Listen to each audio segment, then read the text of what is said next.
Ladies and gentlemen, welcome to our program, Perspectives on American, British, and Irish Trade Relations. Please welcome Andrew Hale, Senior Policy Analyst at the Heritage Foundation.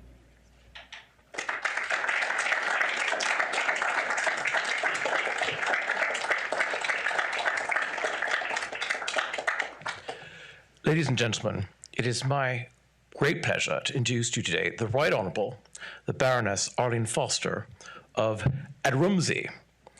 Baroness Foster was actually born Arlene Kelly in Edrumsey, Northern Ireland, and tragedy struck early when she was present at the age of 7 years old when her father was shot in the head by an IRA terrorist on her family farm. Sadly, her family had to move and go into hiding at that time. Baroness Foster was described in the press in 2017 as the second most powerful woman in UK politics after Prime Minister Theresa May.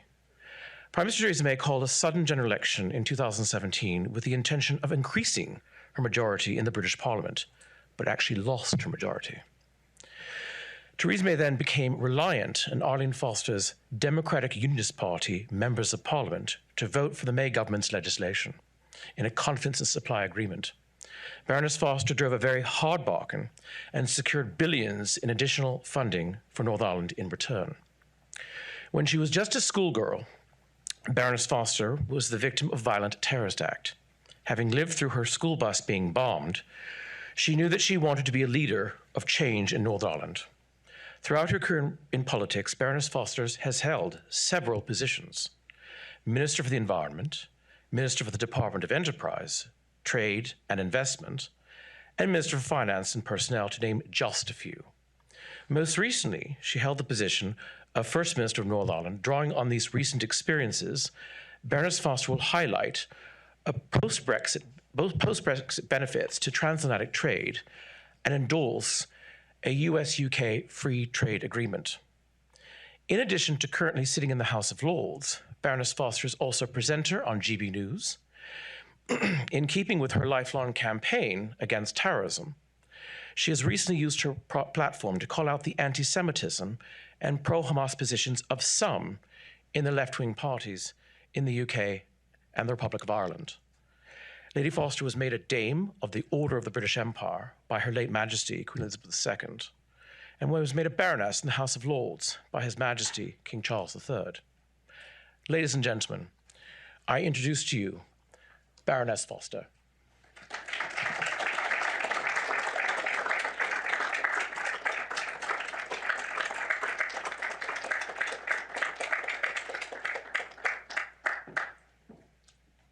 Well, thank you so much, Andrew, for that warm introduction. And I do want to firstly thank the Heritage Foundation for the kind invitation to be here today and to share some thoughts on the UK, on trade, where our economy is today post leaving the European Union after the historic referendum of 2016, and how best to facilitate growth in an environment which is, to say the least, sometimes challenging.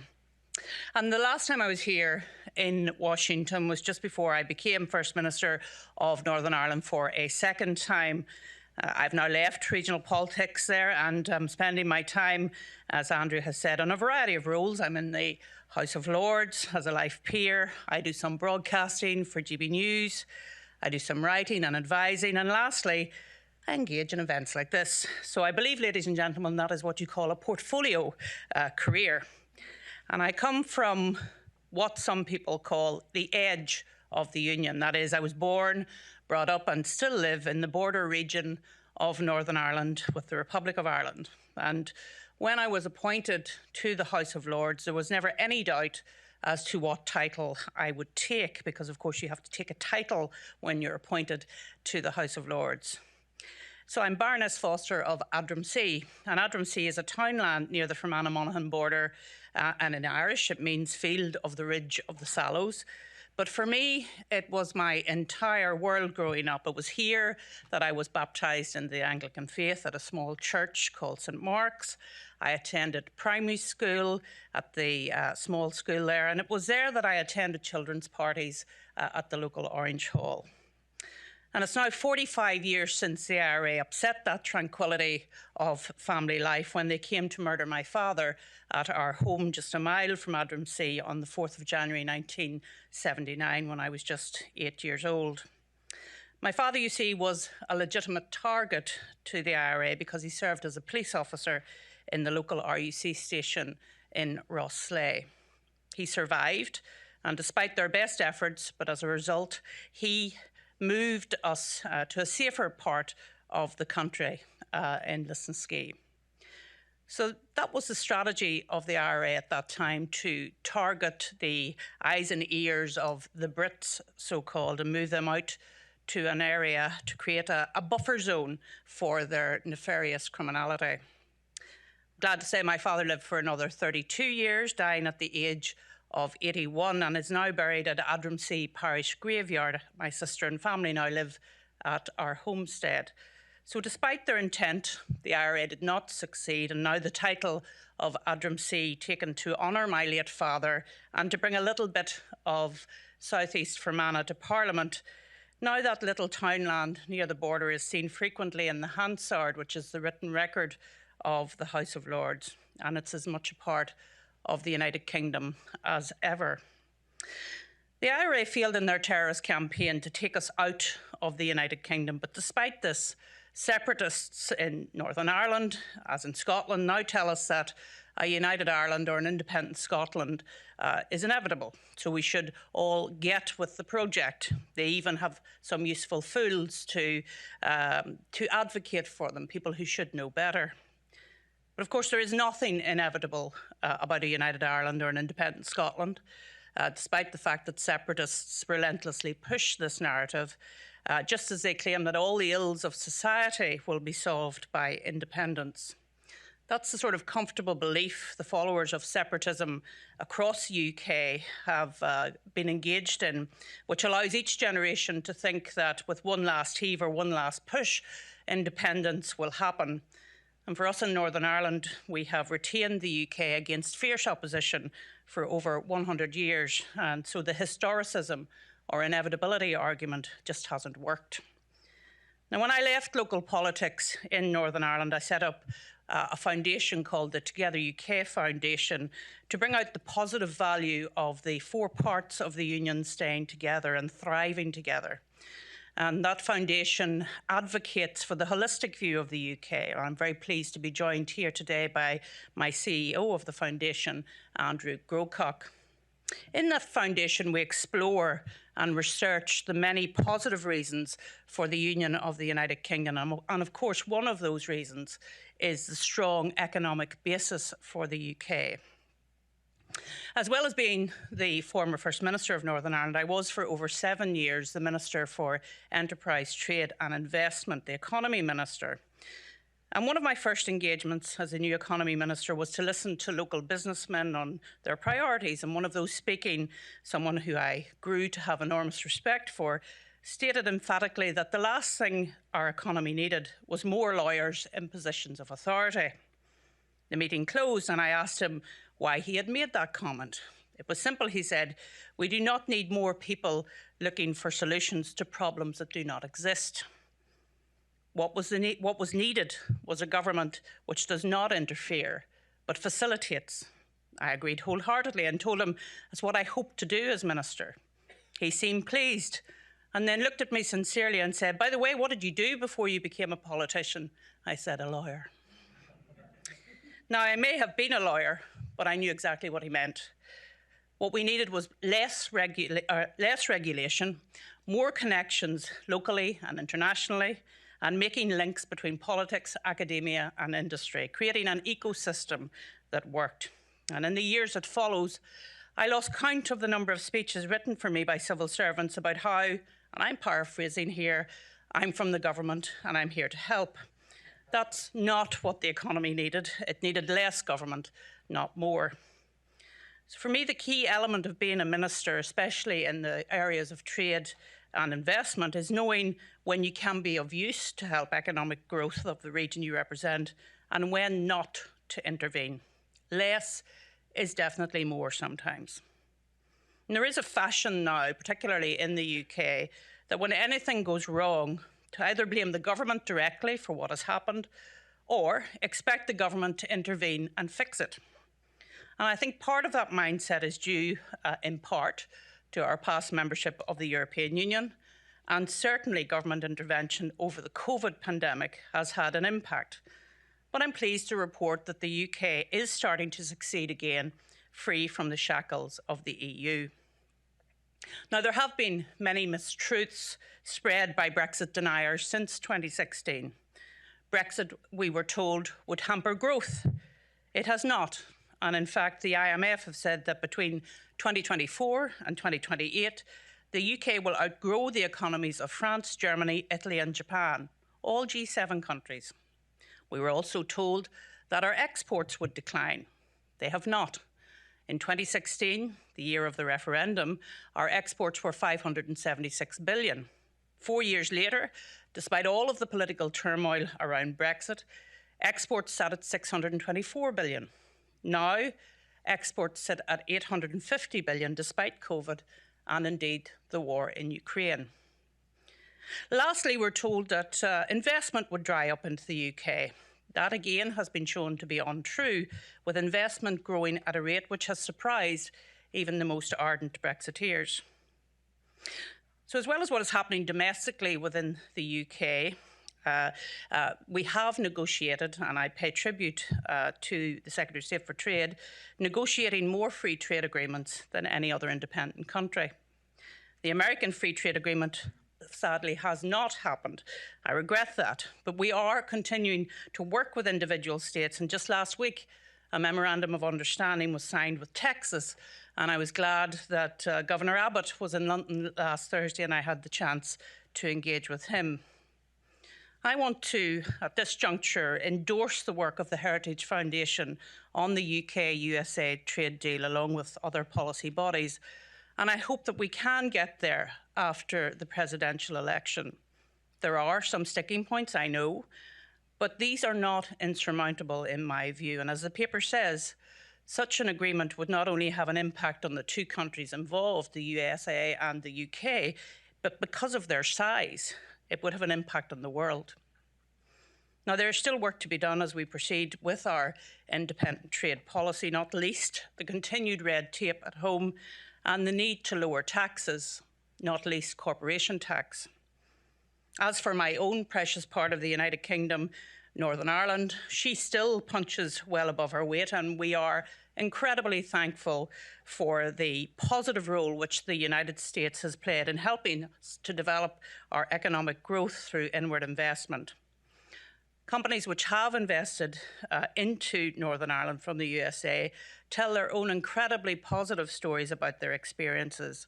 Our brilliant young people provide a human resource which is second to none, and our membership of the UK is such an important part of our offering.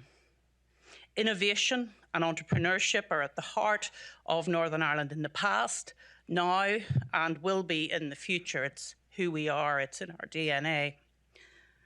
And as I finish, let me say a brief word about us leaving the EU and the absolutely painful process that has been. It didn't need to be a painful process, but it was. The EU have been using Northern Ireland to batter the UK for having the temerity to leave the EU bloc, and there's no doubt it has caused legacy issues. The agreement reached to deal with our exit from the EU and the fact that we do have a land border with the EU could have been dealt with in a much more civilised way through mutual recognition and alternative arrangements. But the EU, encouraged by Ireland, sought to weaponise the post-Brexit landscape. The UK government has tried to deal with the issues caused by the Northern Ireland Protocol through, firstly, the Windsor Framework and more recently through the Safeguarding the Union Command Paper. Difficulties remain, and no doubt there will be turbulence from time to time, but I do hope that in the future these can be dealt with in a more open and neighbourly way than has been the case to date. The internal market of the United Kingdom is so important to Northern Ireland because most of our goods come from Great Britain, and the EU should not be involving itself in the sovereign territory of the United Kingdom. Ladies and gentlemen, international events and geopolitics will continue to have a significant impact, as always, on our trade flows, whether it is the illegal war in Ukraine by Putin or the terrorist attack in Israel on the 7th of October last year and the ongoing battle to rid the world of Hamas. We need to build our resilience to deal with global shocks such as these. But to finish, I'm reminded that the assassinated peacemaker and Israeli Prime Minister Yitzhak Rabin once said, "You do not make peace with your friends, you make peace with your enemies." And I know that from my experience in Northern Ireland. From a trade and investment point of view, you do not make agreements with your enemies, you make them with your friends. And I hope we can use our long years of genuine friendship to build a trade agreement that works for both of our great countries and bring prosperity to the world. Thank you.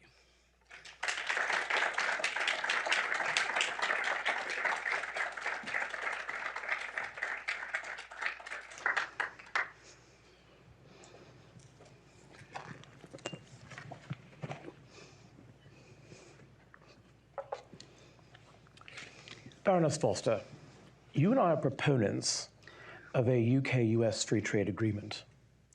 And these trade talks were well underway when President Trump was in office. But they have ceased during the current Biden administration. From your perspective, why do you think that has happened? Well, as I say, I regret that we haven't been able to conclude the free trade agreement. I think certainly from the UK side, there's been a willingness to engage with some of the difficulties that have presented themselves in terms of some of the different sectors. But it hasn't stopped, actually, Kemi Badenoch from looking to other ways to increase our mutual access into each other's areas. And we've had that Texas agreement from last week. We've also had the Florida free trade agreement. So it's good that we're working at that level because, of course, Texas and Florida, they're huge economies when you compare them with some European countries. So it's wonderful to see the way in which we have been able to negotiate with some of the states here in the United States to bring about that mutual recognition. And in fairness to the Biden administration, they've stated publicly that they do not want to have free trade agreements or even market access discussions with any country, anywhere. They've often been in the habit of saying we don't do traditional trade policy. Mm-hmm. What is your opinion on the Biden administration, how they've handled it? Well, I mean, I think you need to go back to the Obama administration probably to talk about setting the scene post-Brexit because, of course, before the Brexit vote happened, President Obama, who's in London today actually visiting the Prime Minister, I don't know whether you noticed that, so he had said that if the UK voted for Brexit to leave the European Union, that we would be, quote-unquote, at the back of the queue when it came to a free trade agreement, which I thought was an incredible intervention. And actually, I believe probably pushed some people to vote for Brexit, if I'm honest, because it backfired. And so that sort of set the scene for the relationship between the Democratic Party and the Conservative Party, which is really regrettable, actually. But as I say, it hasn't stopped some of those free trade agreements happening at state level, which is really good to see. The MOUs, yes. Yeah. A major sticking point in the UK-US trade negotiations, even during the Trump administration, has been now around the issue of chlorinated chicken. The BBC, major broadcasters, have really vilified chlorinated chicken. Why is American chlorinated chicken such a problem for the UK market?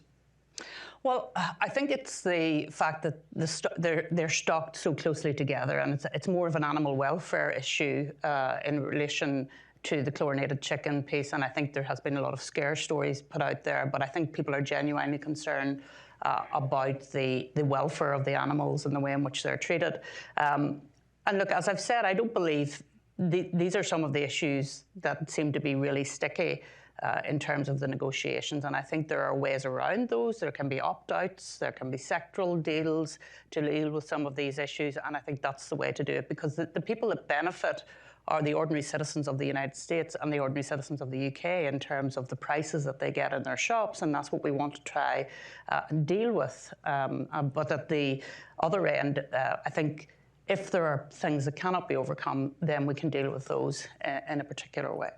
Just to the benefit of our audience, I should have explained, chlorinated chicken means that the chickens here in the United States receive a chlorine wash, and it's about the stocking rate. So if you chlorine wash them, the bugs and the disease don't transfer as much. Because they're too close together. And then, of course, you can pack more chickens in a battery farm closer together. And, of course, in the United Kingdom, that would be against the law. Yes. So our laws and our regulations diverge on that particular product. But if you look at, for example, the CETA agreement, the Canada-European trade agreement, I mean, that did include cheese, legal services. It did include a lot of things. So, you know, perhaps this is something that could be left out of a potential UK-US. I think what we want to achieve is as comprehensive as possible. Yeah. You know, it doesn't have to be all-encompassing. It can be as close to that as we can make it. But I think, given the scale of the size of this country, you know, it would be a wonderful thing for the world to have the 6th largest economy, the UK, and the largest economy to have that free trade agreement. The other agri-food issue, of course, is that's caused disagreement between the United Kingdom and the US is the meat injected with hormones, which I think is another one of those regulation issues. And again, an issue that's been heavily covered in the British press, and there's been a lot of negative coverage about the US injected meat. Yeah, and I think that's, again, about regulations and about hormones, and I think we would be concerned about that being transferred then through the food into young people that ingest the food. So, look, I've said it, you know, a couple of times now. I think there are opt-outs there that can be taken, and I'm sure there may be on the other side some opt-outs that Americans would want to see in relation to UK trade as well. And of course, given current polling data, it's increasingly looking likely that there'll be a Labour government at the next general election. Obviously, none of us have a crystal ball, and months can be a lifetime in politics, and I'm certainly not endorsing any candidates. But the Labour Party Shadow Minister, Jonathan Reynolds, has suggested that there could actually be a series of sector agreements as an alternative, which is an interesting idea as well. It is an interesting idea, and I think points to the fact that the opposition are thinking about this, and they want to not just come to the table and say, well, it is what it is, we just have to try again after the presidential elections. I think and of course the UK elections, we don't have a definitive date as to when they're going to happen.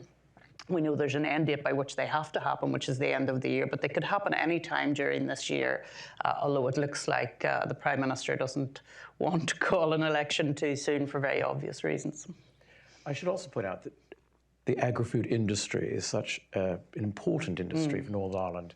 I mean, Northern Ireland has 2.9% of the UK population, but it produces 16% of the UK food.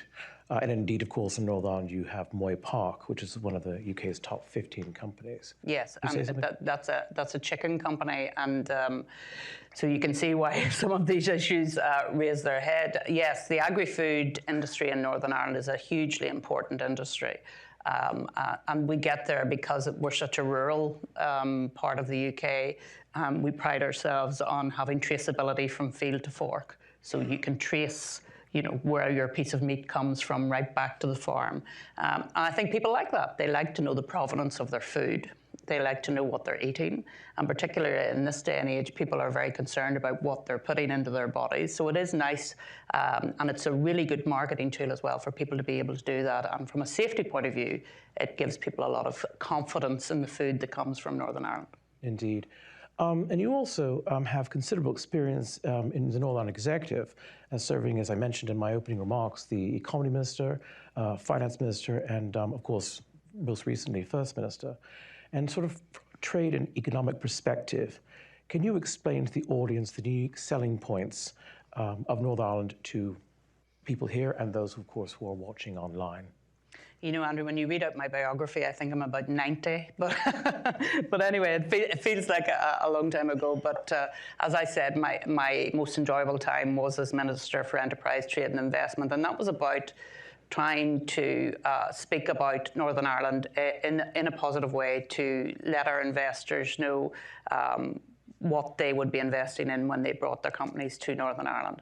And you know, that was an easy job because we have one of the best education systems in the UK by results. If you look at our schools, are some of the top schools in the UK. And so we produce very bright young people And so that resource has been tapped into by a lot of American firms who come I remember one American investor saying to me when I asked him what sort of subjects he would like his young people to really concentrate on. He said, what I want are clever young kids.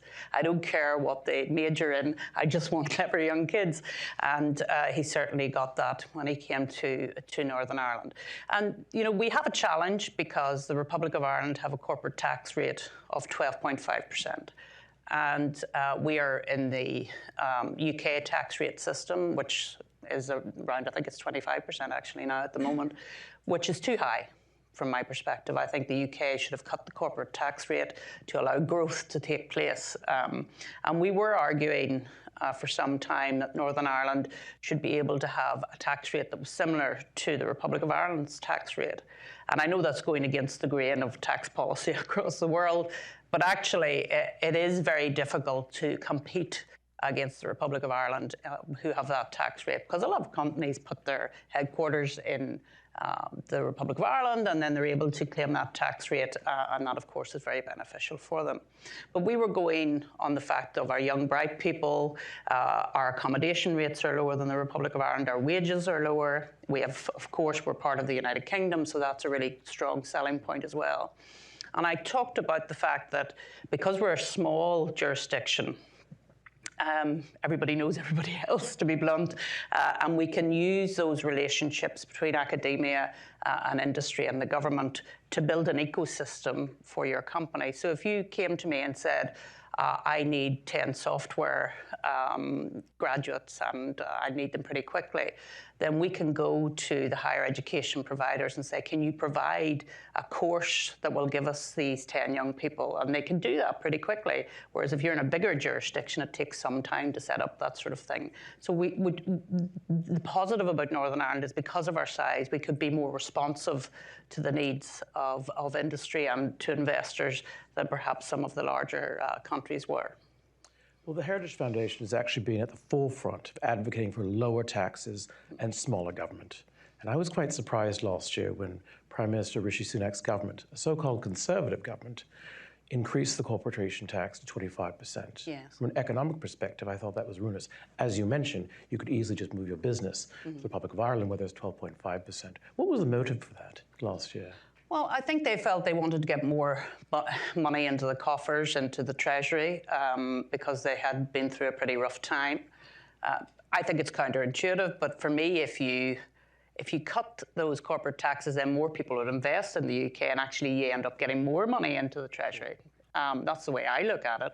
And certainly that seems to have been what has happened from the experience in the Republic of Ireland. So I thought it was wrong to raise the corporate tax level, and I don't hold out much hope that the Labour government will lower the corporate tax level, I have to say. So it'll be interesting to see. I think there may be one more fiscal event, as I think it's been called, before the elections comes. So maybe, just maybe, we'll see a reduction, but it'll not be of the scale that will bring us down to 12.5%.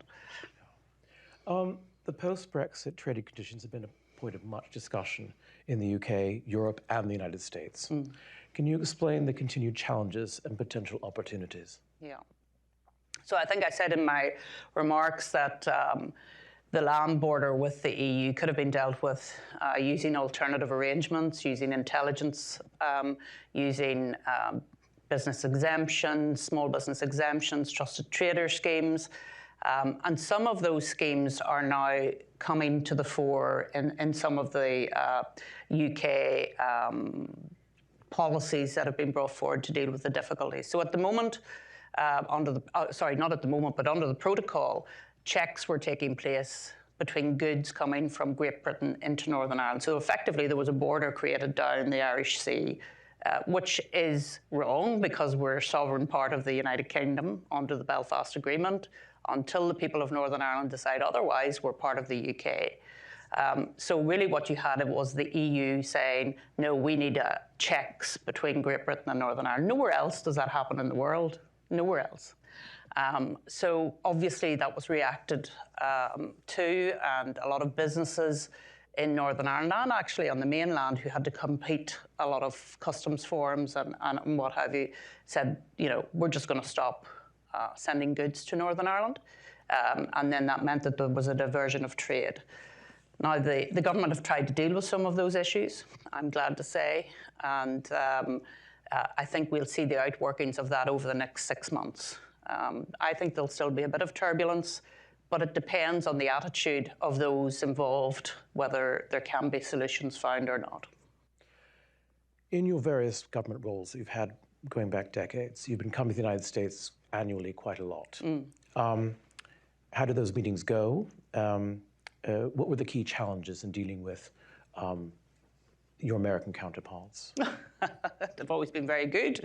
No, I genuinely say this. Americans, particularly in industry, have been very supportive of Northern Ireland. They've invested in Northern Ireland. They have taken time to understand the offering that we have.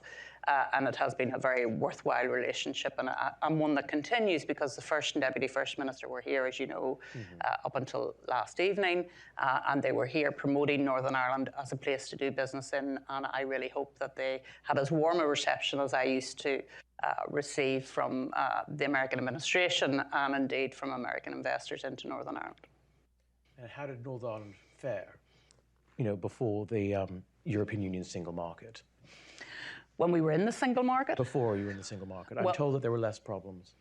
Well, I'm not old enough to remember what it was like before 1986 when we were put into the single market. But certainly, being in the European Union, some people saw us as a place to lodge themselves because they were in the UK market and the European Union market. Now we're in the UK market. But I think what we want to see is good neighbourly relations with our friends in the European Union and particularly in the Republic of Ireland as well. Northern Ireland has 1.8 million people, but a very generous British Treasury provides Ireland with massive funding. And indeed, in 2001, Northern Ireland received 15 billion that year. And so the UK Treasury contributes billions to the Northern Ireland economy, to the Northern Ireland government. And I can assure you that 1.8 million people in Northern Ireland is not producing that level of taxation. You think? So it would indicate that there's quite a large investment from the British government into Northern Ireland, as well into Scotland and elsewhere. Do you think that the Republic of Ireland, if there was a United Ireland, could actually afford to keep Northern Ireland in the manner in which it was accustomed?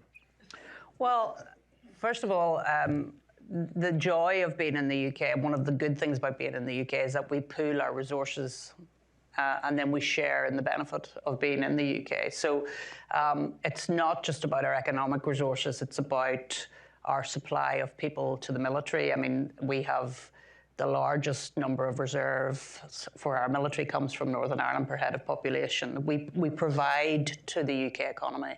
We provide to the UK as a whole. And it's our shared institutions. It's not just about the fiscal transfer. It's about our shared institutions, the monarchy, the National Health Service.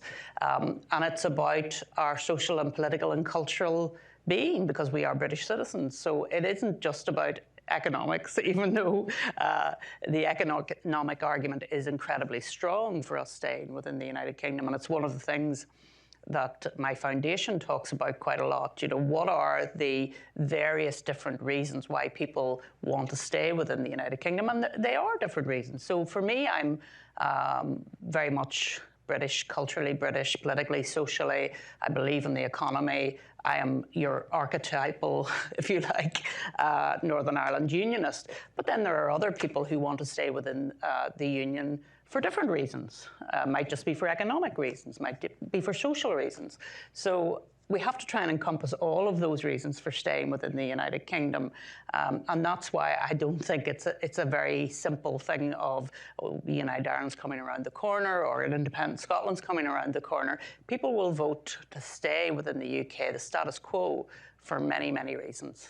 And I think that's maybe the misunderstanding that sometimes people don't get here in America. Sure, but I take your points.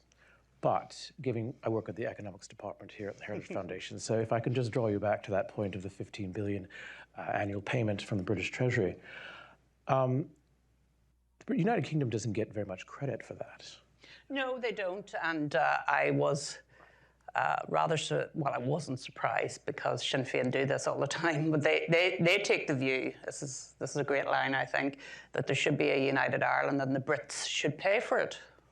And Michelle O'Neill's actual words were, if the United Kingdom, if the British government wants to walk off the playing field, they have to pay for it. I think it's unlikely the British government would agree to pay for it. Well, it's an incredibly cheeky thing to say, you know, that by the way, we're leaving, but we want you to continue to pay for us.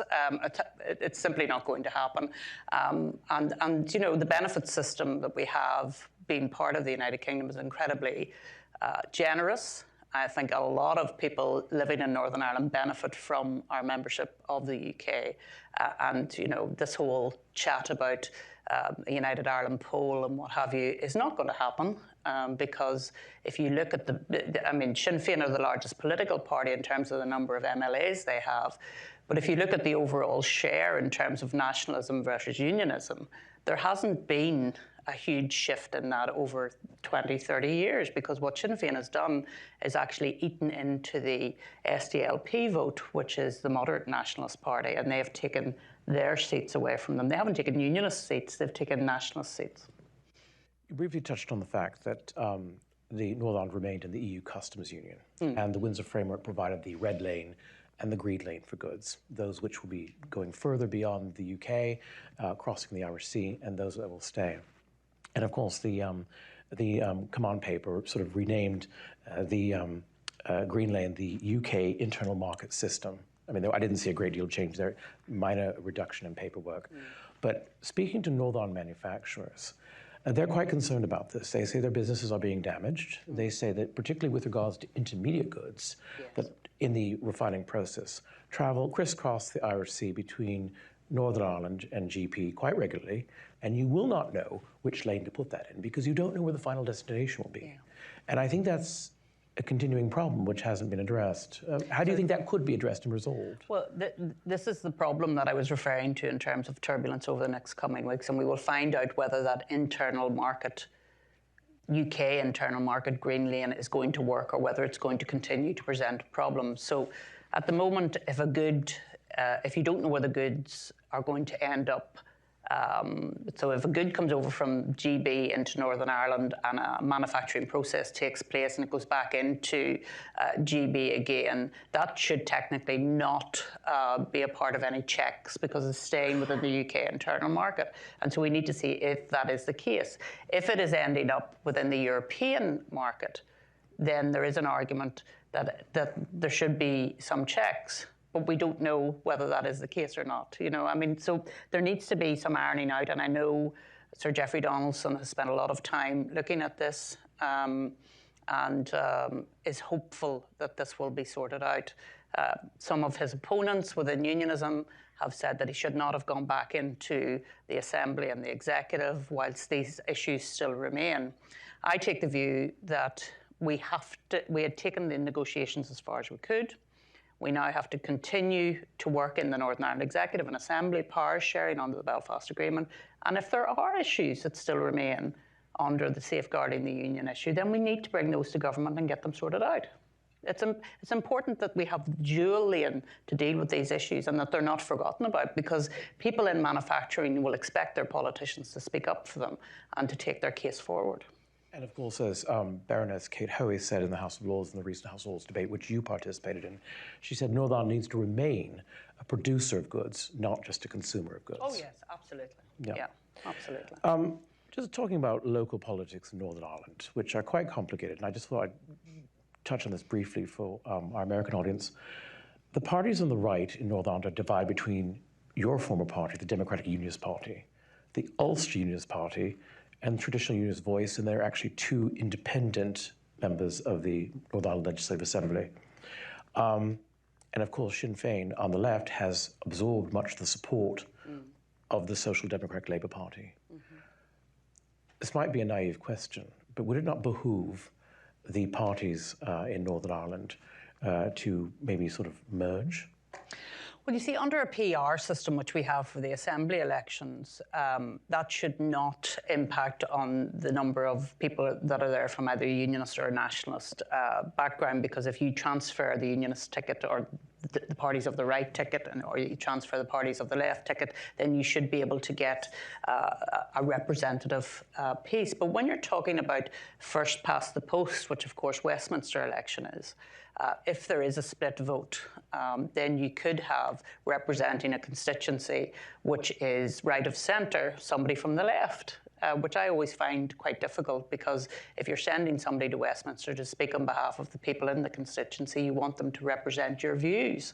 And if that isn't so if there are too many parties running in a Westminster election, that's not going to happen. So people really need to look at that, because the Westminster election is coming up pretty quickly, and I hope that they can come to some accommodation in relation to that.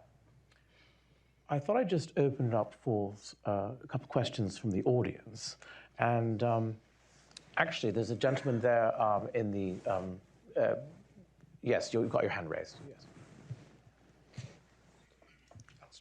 Oh, absolutely. So, Baroness, thank you for speaking to us today. Where are you from? Where am I from? Yeah. My name is Trevor Kolodny. I'm from the Department of Homeland Security. I guess, my question is, so you've been quite vocal over the years, I think, in criticizing some of the pro-Hamas elements within, both the British and the Irish left.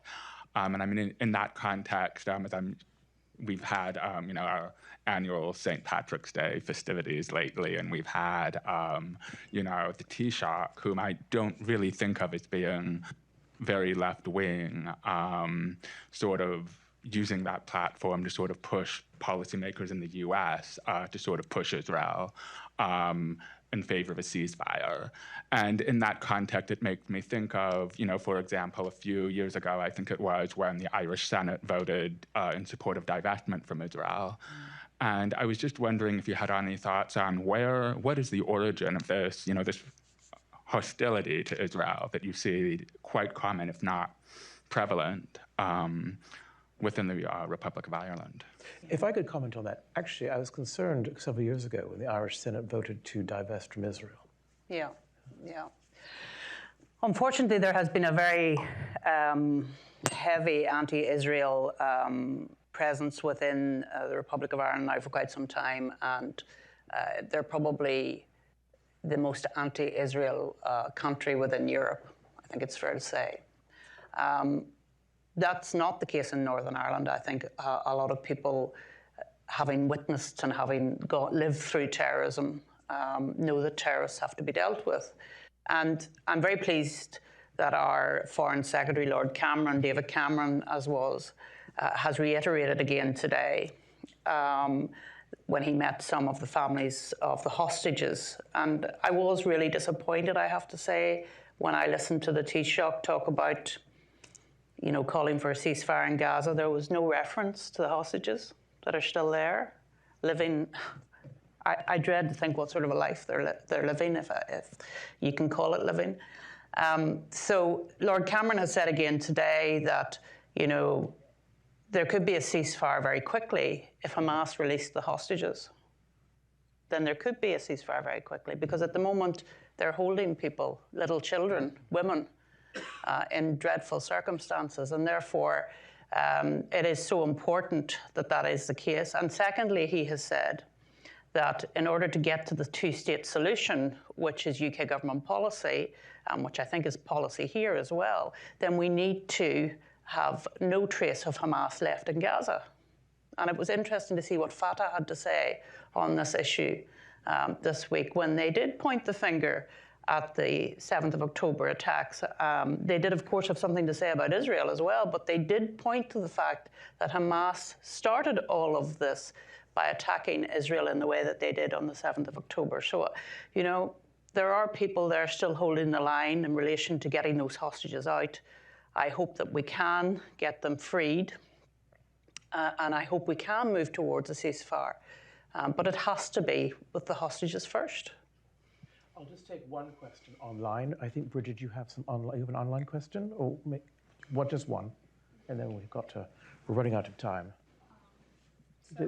Bridget. Okay, so the Baroness Foster, the Republic of Ireland had a referendum last week that failed. Could you please tell us about that? Okay, so the Republic of Ireland had a referendum on the Constitution, two parts of the Constitution. One was around changing the definition of what a family was to include durable non-marital relationships, and the second one was around the place of the female within caring responsibilities in the home, and both of those failed. I think it was a record fail on both of them. One was 68%, one was over 74%, I think. And I think that was a pushback, actually, against a lot of the metropolitan policies that are coming out from Dublin, and people within the wider Republic of Ireland are saying, that's enough. We want to retain the definition of a family. We want to retain what's in the Constitution at the moment. I'm commenting on this. I don't live in the Republic of Ireland, but that is what I feel looking over the border from Northern Ireland. Well, to our online audience, I'd like to thank you for joining us today. And to our audience here present, we have a reception in the Allison foyer waiting for you. And of course, I know a lot of you will want to have a word with Baroness Foster, so she'll be here at the reception. And on that note, I would just like to thank Baroness Foster for being here at the Heritage Foundation with us.